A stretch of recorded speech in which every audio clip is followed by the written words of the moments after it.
Michael Grinder, still talking about charisma, how to do it. Number 6, big important one. Make sure that you know how to listen. It's almost like a lost art.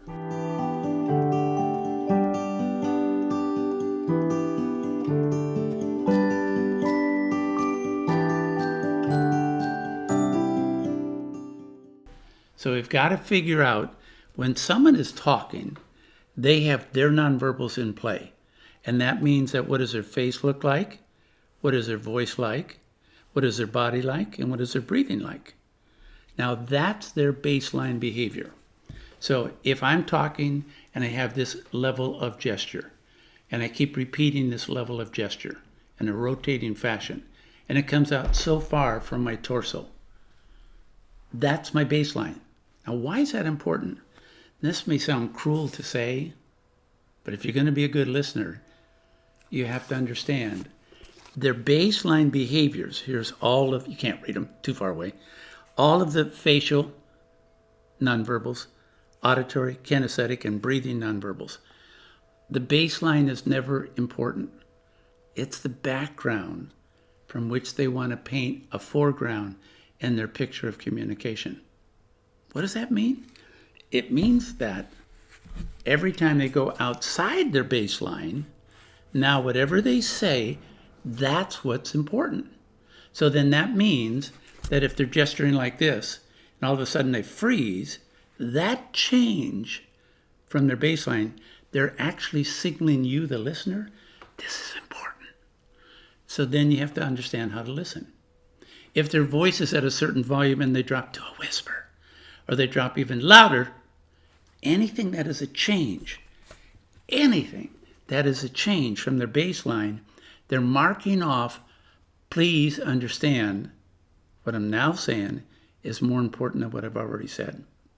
So that means that I have to have over on my side, as a listener, I have to have what does my face look like while I'm listening? What does my voice sound like? Encouraging sounds. Ah. My kinesthetic, am I leaning forward, am I not? And how am I breathing? So that means when we're both talking, we have to make sure that we're both doing a baseline. That's all we're doing is just baseline. It's not important. But that means that if they change and they indicate something is important, I have to change also. I've asked 2 people to come along and help me. They are really stuffed full of the excitement of being on film, so please bear with them. This is going to be the speaker. It's a good-looking cat. This is a dog. I can't find his eyes. It could be a blind dog or a dog for the blind. Okay, so what happens is we're going to have a cat, and the cat's going to be talking. And just for the sake of it, we're just going to go meow, meow, meow, meow, meow, meow, meow, meow, meow, meow. The dog just has to indicate that he's paying attention to what's going on. But if the cat goes meow, meow, meow, meow, meow, meow, then the dog has to go either increase the amount of wiggle or decrease it. So here's the secret to being charismatic. A shift in the speaker has to register with a listener. I got that. I noticed that shift. And how do I communicate back that I got the shift? I shift my baseline. So a listener's baseline could be as much as going like this.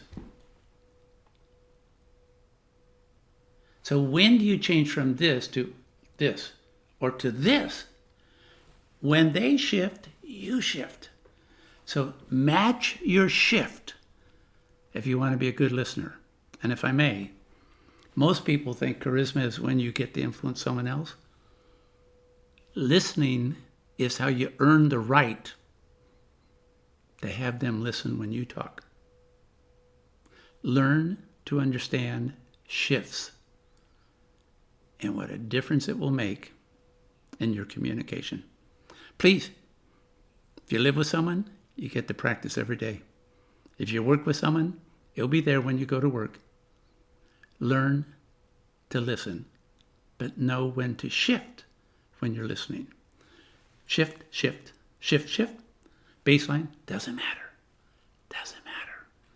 Be a selective listener and you'll be seen as a charismatic listener.